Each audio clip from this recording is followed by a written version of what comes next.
उसकी बात खत्म होते ही यांगजी अचानक कमरे से बाहर आया और झूठी बातें बनाना शुरू कर दिया। मैंने पहले भी इसे कई लड़कियों के साथ छोटे होटलों में जाते देखा है। अगर इसे सच में कोई गंदी बीमारी हो गई है तो जल्दी इलाज करवाना चाहिए। आदमी अभी सफाई देने ही वाला था कि उससे पहले ही पिता ने उसे जोरदार थप्पड़ मारकर जमीन पर गिरा दिया। पिता ने यांगजी की बात पर पूरी तरह विश्वास कर लिया। उन्हें लगा कि उनका बेटा बाहर गलत संगत में पड़ गया है, लड़कियों के साथ गलत संबंध बना रहा है और उसी वजह से उसे ये बीमारी लगी है। इसके बाद पिता ने कोने में रखा डंडा उठाया और उसके पहले से कमजोर शरीर पर लगातार मारने लगे। मारने के बाद भी उनका गुस्सा शांत नहीं हुआ। उन्होंने बेटे को कमरे में बंद कर दिया ताकि वो अकेले बैठकर अपनी गलती पर सोचता रहे। माँ को ये सब देखकर बहुत दुख हो रहा था, लेकिन इस घर में हमेशा पिता की ही चलती थी। वो चाहकर भी बेटे के लिए एक शब्द नहीं बोल सकी। आदमी लंबे समय तक कमरे में बेहोश पड़ा रहा। काफी देर बाद जब उसे होश आया तो उसने फैसला किया कि वो इस घर को छोड़ देगा। लेकिन जैसे ही उसने धीरे से दरवाजा खोला, कुछ गुंडों ने उसे घेर लिया। उनका सरदार मोबाइल निकालकर उसकी फोटो से चेहरा मिलाने लगा। पहचान पक्की होते ही उसने इशारा किया और बाकी गुंडे उस पर टूट पड़े। उन्होंने उसे बेरहमी से पीटना शुरू कर दिया। फिर उन गुंडों ने उससे उसके सारे पैसे भी छीन ली। दर्द से तड़पता हुआ आदमी रोते रोते अपने माँ बाप को फोन करने लगा। पापा, मम्मी, क्या आप मुझे थोड़े पैसे भेज सकते हैं? कुछ लोगों ने मुझे घेर लिया है। लेकिन यांगजी ने तुरंत बीच में बोलना शुरू कर दिया, अरे ये तो हर दिन फटे पुराने कपड़े पहनता है, भला कौन किसी गरीब को किडनैप करेगा? पिता ने यांगजी की बात सुनकर और भी यकीन कर लिया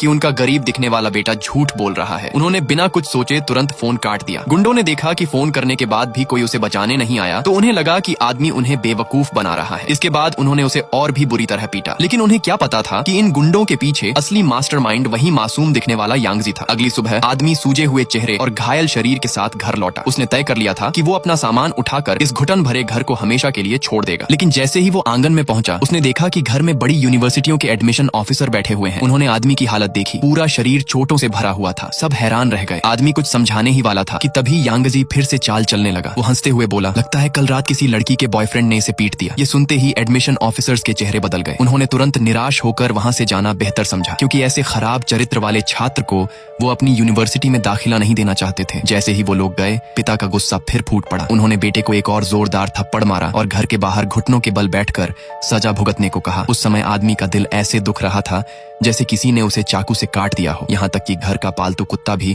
उसकी हालत समझ गया। वो भी उसके साथ चुपचाप बैठ गया। लेकिन तभी यांगजी चेहरे पर बुरी मुस्कान लिए वहां आया। कुत्ता उसे देखते ही जोर जोर से भौंकने लगा। यांगजी चिढ़ गया और गुस्से में उसने कुत्ते को जोर से लात मारकर दूर फेंक दिया। ये देखकर आदमी का चेहरा तुरंत बदल गया। उसने गुस्से में यांगजी को पकड़कर जोर से दीवार पर धक्का दे दिया। सालों से दबा हुआ दर्द और अपमान अब उसके सब्र की सीमा तोड़ चुका था। 3 पार्ट के लिए लाइक, सब्सक्राइब और फॉलो करो।